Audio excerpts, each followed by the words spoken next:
नमस्कार दोस्तों, आपका अपने YouTube चैनल पर स्वागत है। जैसा कि आपको पता है कि आपके अपने YouTube चैनल पर जूनियर असिस्टेंट से संबंधित जो यूपी स्पेशल की जो डिटेल चर्चा है वो शुरू हो चुकी है। ठीक है, इसी चर्चा को हम लोग आगे बढ़ाते हैं। हम लोग जानते हैं कि भारतीय राज्य व्यवस्था का यहाँ पर एक क्रम चल रहा है, जिसकी आज जो चौथी क्लास है, पाँचवीं क्लास है। ठीक है, 4 क्लासें हो चुकी हैं।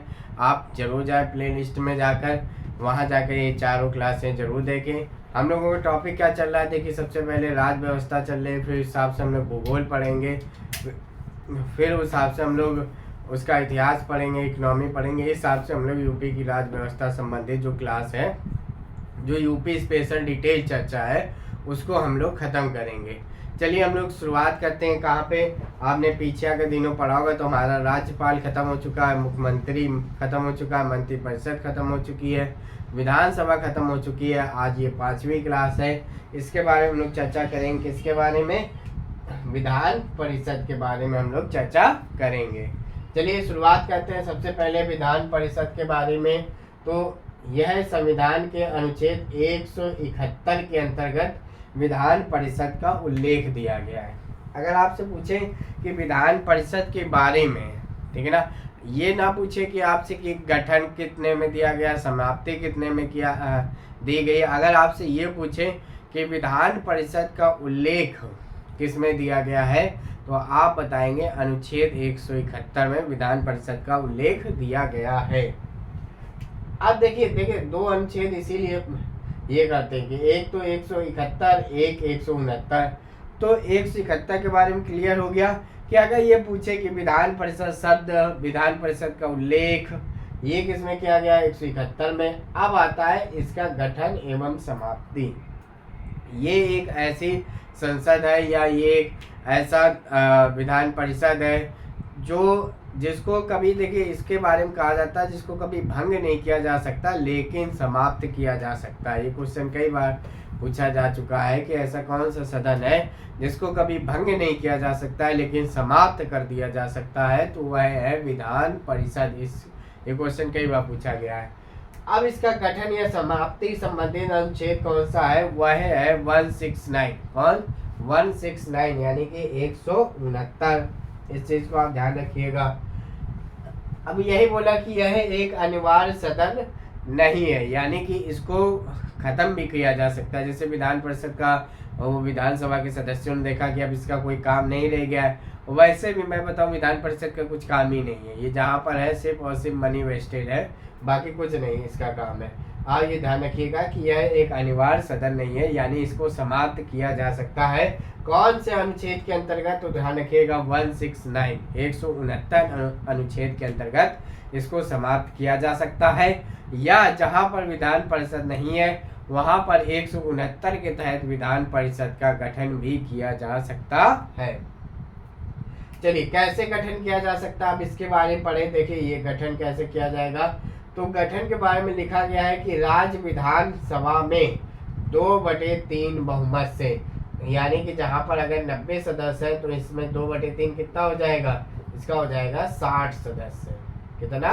60 सदस्य। तो वही लिखा है राज्य विधानसभा में 2/3 बहुमत से प्रस्ताव पारित करके संसद में भेजा जाए। जब हम लोग संसद की बात करते हैं, जैसे हम लोगों ने विधानमंडल की जैसे हमने बात की, किसी राज्य के विधानमंडल में कौन कौन आता है? तो आप ध्यान रखिएगा, किसी राज्य के विधानमंडल में राज्यपाल, विधानसभा एवं विधान परिषद आती है। 6 राज्यों में है। अगर मान लो जहाँ पर विधान परिषद नहीं है तो वहाँ के विधानमंडल में राज्यपाल एवं कौन आता है? विधानसभा आता है। तो जब हमने संसद की बात की तो संसद में कौन कौन आता है? तो सबसे पहले ध्यान रखिएगा लोकसभा, राज्यसभा, फिर राष्ट्रपति, इन सबको मिलाकर संसद बोला जाता है। ठीक है, मैंने बताया कि राज्य विधानसभा में 2/3 बहुमत से प्रस्ताव पारित करके संसद में भेजा जाता है, जिसमें संसद वही बताया लोकसभा में जाएगा, फिर राज्यसभा में जाएगा, फिर राष्ट्रपति महोदय इसमें साइन करेंगे। के प्रस्ताव पारित होने के बाद विधान परिषद का गठन एवं समापन किया जा सकता है। यानी सबसे पहले 2/3 बहुमत से यह प्रस्ताव पारित किया गया विधानमंडल में, इसके बाद केंद्र को भेज दिया गया, यानी संसद में भेज दिया गया। तो वहाँ पर सबसे पहले जैसे लोकसभा में पारित हुआ, फिर राज्यसभा में पारित हुआ और फिर राष्ट्रपति ने उसमें साइन कर दिए। तो किसी विधान परिषद को इस तरीके से गठन या उसको समाप्त किया जा सकता है। आप ये अनुच्छेद 169 एकदम डिटेल की चर्चा के साथ समझ गए होंगे। इसके बाद हम लोग आगे बढ़े, इसके अन्य नाम क्या क्या है किसके, विधान परिषद के। तो आप ध्यान रखिए, इसके अन्य नाम है उच्च सदन। क्या इसको उच्च सदन बोला जाता है, अपर हाउस इसको इंग्लिश में बोला जाता है, स्थायी सदन बोला जाता है, यानी कि यह एक कभी इसको भंग नहीं किया जा सकता है, इसलिए इसको स्थायी सदन बोला जाता है। चलिए आगे बढ़ते हैं। सदस्यों की संख्या, आपको पिछली बार बताया था कि विधानसभा के सदस्यों की संख्या अधिकतम कितनी होती है, न्यूनतम कितनी होती है। उसी तरीके से विधान परिषद में जो न्यूनतम होती है वो कितनी होती है, वो होती है 40, और जो अधिकतम होती है वह होती है विधानसभा की कुल संख्या का 1/3। कितना, 1/3। ये संख्या आप ध्यान रखिएगा कि ये संख्या जो है निर्धारित नहीं है, बस ये होती है कि जिस राज्य में जितनी विधानसभा है उसके 1/3 संख्या से ज़्यादा नहीं होगा। जैसे किसी राज्य में 300 विधानसभा में है संख्या, तो अगर वो विधान परिषद का गठन करेगा तो वह अपने यहाँ 100 सीटों से ज़्यादा नहीं रख पाएगा। तो विधान परिषद में न्यूनतम संख्या तो निर्धारित है कि 40 होनी चाहिए, लेकिन अधिकतम निर्धारित नहीं है। अधिकतम कितनी होती है, उस विधानसभा का 1/3 अधिकतम होती है, यानी कि इससे ज़्यादा नहीं होगी, इससे कम ही होगी। समझ गए। चलिए आगे बढ़ते हैं। सदस्यों का चुनाव, यानी कि ये जो सदस्य होते हैं इनका चुनाव किस तरीके से होता है, तो ध्यान रखिएगा इसमें होता है अप्रत्यक्ष रूप से। ठीक है ना, इसको क्या बोला जाता है, अप्रत्यक्ष रूप से एकल संक्रमणीय मत पद्धति द्वारा चुने जाते हैं। इसी तरीके से शब्द लिख कर आएगा। अब देखिए, विधान परिषद अगर आपको पढ़ना है तो इनकी मतलब बनना है तो क्या योग्यताएं होनी चाहिए, एक विधान परिषद का सदस्य बनने के लिए क्या क्या योग्यताएं होनी चाहिए। तो सबसे पहले वही भारत का नागरिक हो। हर बार बताते हैं कि आज जन्म से हो, नहीं, अगर उसके पास नागरिकता भी है तो भी वह विधान परिषद का सदस्य बन सकता है। 30 वर्ष की आयु पूरी कर ली हो, कितने, 30 वर्ष की आयु वह पूरी कर चुका हो, वह पागल व दिवालिया घोषित ना हुआ हो और किसी लाभ के पद पर ना हो। लाभ के पद पर यानी कि भारत सरकार से उसको किसी के सैलरी के रूप में उसको रुपए नहीं मिल रहे हैं। तो आप इसमें इम्पोर्टेंट चीज़ ये है कि विधान परिषद सदस्य बनने के लिए जो एज होती है, न्यूनतम आयु होती है, वो कितनी होती है, 30 वर्ष होती है। चलिए आगे बढ़ते हैं। कार्यकाल, इसका कार्यकाल कितना है, 6 वर्ष का है, 6 साल इसका कार्यकाल होता है। आपको पता है इतना ही कार्यकाल किसका होता है, राज्यसभा के सदस्यों का होता है, यानी कि जो देश की संसद का अपर हाउस होता है उसका जो राज्यसभा का सदस्य का मेंबर होता है उसका भी कार्यकाल 6 वर्ष होता है। इसीलिए विधान परिषद की तुलना किससे की जाती है, संसद के राज्यसभा से की जाती है। अगर पूछेंगे, एक ही डिफरेंस है विधान परिषद और राज्यसभा में कि विधान परिषद को हमेशा क्या समाप्त किया जा सकता है, लेकिन राज्यसभा को कभी समाप्त नहीं किया जा सकता है। इसमें भी वही होता है क्या, प्रति 2 वर्ष पर इसके 1/3 सदस्य अवकाश लेते हैं। कितने अवकाश लेते हैं, हर 2 वर्ष में कितने, 1/3 सदस्य अवकाश लेते हैं। इसीलिए इसको स्थायी सदन कहा जाता है, यानी यह सदन कभी भी खाली नहीं होता है। अवकाश लिया, फिर आ गया, फिर 2 साल बाद 1/3 सदस्यों ने अवकाश लिया। अब इसमें कुछ सदस्यों का चयन भी किया जाता है। क्या किया जाता है, चयन भी किया जाता है। ये इम्पोर्टेंट चीज है सबसे, इसको आपको डिटेल से समझना पड़ेगा। क्या होता है, ध्यान से समझिएगा, ये थोड़ा सा इम्पोर्टेंट है। विधान परिषद के सदस्यों का आंशिक रूप से मनोनयन भी होता है और आंशिक रूप से निर्वाचन भी होता है। यानी कि ये कह रहे हैं कि सदस्यों का चयन किस हिसाब से होता है, तो मतलब इसमें सारे सदस्यों को देखो, सारे सदस्यों का तो चयन भी हो सकता है और सारे सदस्यों कुछ सदस्यों का निर्वाचन भी होता है। यानी कुछ सदस्यों का मनोनयन यानी कि राज्यपाल निर्वाचित करता है और कुछ को हम लोग वोट देकर निर्वाचित करते हैं। कौन कौन से होते हैं निर्वाचन, ध्यान रखिएगा कितने प्रकार का होता है, 5 प्रकार का होता है। सबसे पहले आप ये संख्या ध्यान रखिए, 1/3, 1/3 सदस्य, 1/6 सदस्य, 1/12, 1/12।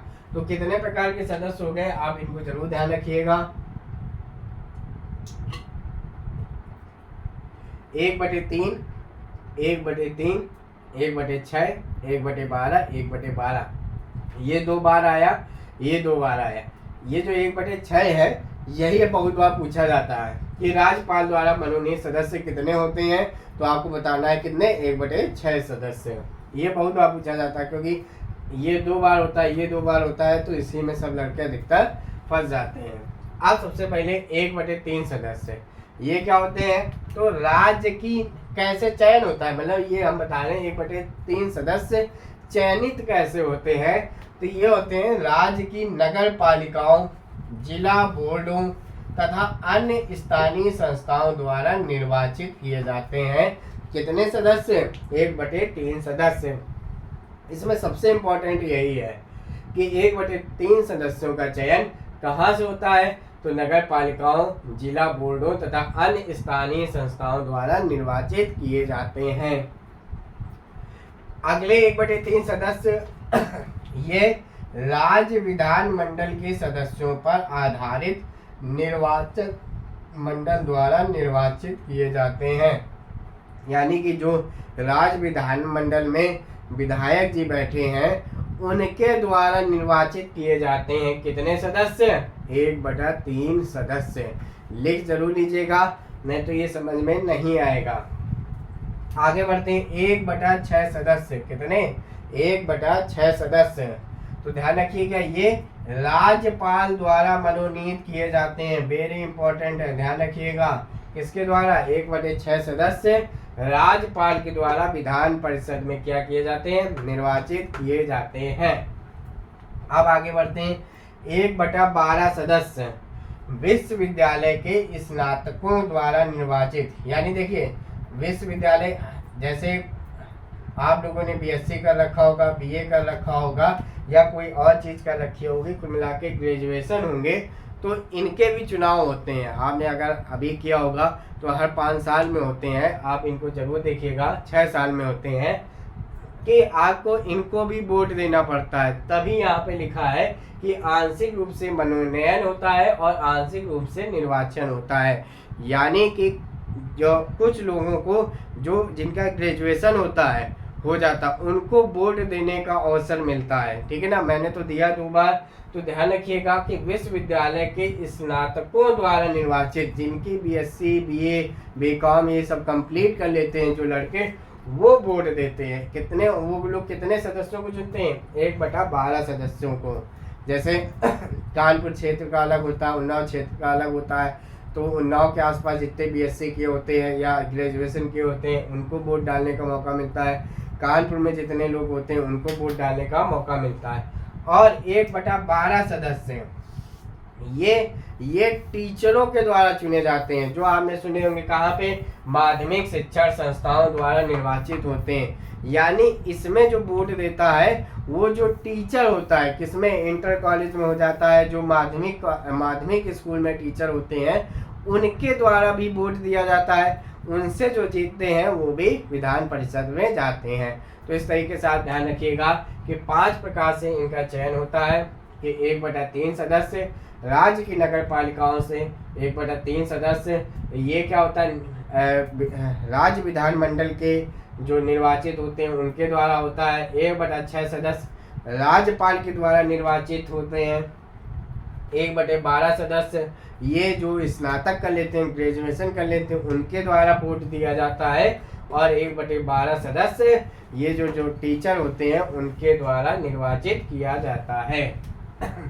तो ये बहुत इम्पोर्टेंट था फैक्ट, आप इनको जरूर ध्यान रखिएगा, लिखते हुए चलिएगा। अब आगे बढ़ते हैं, क्या है, विधान परिषद की शक्तियां एवं कार्य। जो विधान परिषद है उनकी शक्तियां एवं कार्य, ये क्या होता है, शक्तियों में समझते हैं। सबसे पहले क्या क्या शक्ति है, विधान परिषद विधानसभा द्वारा पारित, ध्यान समझिएगा, किसी सामान्य विधेयक को, किसको, एक सिंपल से कानून को अधिकतम 4 महीने तक रोक सकती है। कितने? 4 महीने तक रोक सकती है। बहुत बार पूछा जाता है कि विधान परिषद विधानसभा द्वारा पारित किसी समान विधेयक को अधिकतम कितने दिन तक रोक सकती है? तो 4 महीने में। यानी कि जब विधानसभा पहली बार भेजेगी तब वह रोकेगी कितने? 3 महीने तक। जैसे विधानसभा ने कोई कानून पारित किया, भेजा कि भैया इस पे चर्चा करो, तो उन्होंने क्या किया, 3 महीने तक उसमें कोई चर्चा नहीं की, तो वो विधेयक वापस आ जाता विधानसभा में। विधानसभा क्या करती है, फिर उसको पारित करके भेज देती है कि भैया अब देखो। अब उसके बाद वो अधिकतम कितना रोक सकती है? तो 1 महीने तक रोक सकती है। तो कुल मिला के महीने कितने हो गए? 4 महीने हो गए। अब इसके बाद क्या होता है, अगर इसके बाद भी इन्होंने इस पे चर्चा नहीं की है तो ये विधेयक दोनों सदनों द्वारा पारित मान लिया जाता है। इतनी चीजें आप समझ गए होंगे कि सबसे पहले विधानमंडल ने भेजा, ठीक ना, वो कितनी देर रुके? वो रुकी 3 महीने तक। फिर वो वापस चला गया विधेयक, फिर विधानमंडल से भेजा गया, विधानसभा से भेजा गया, तब उसमें कितनी बार? 1 महीने तक रोका गया।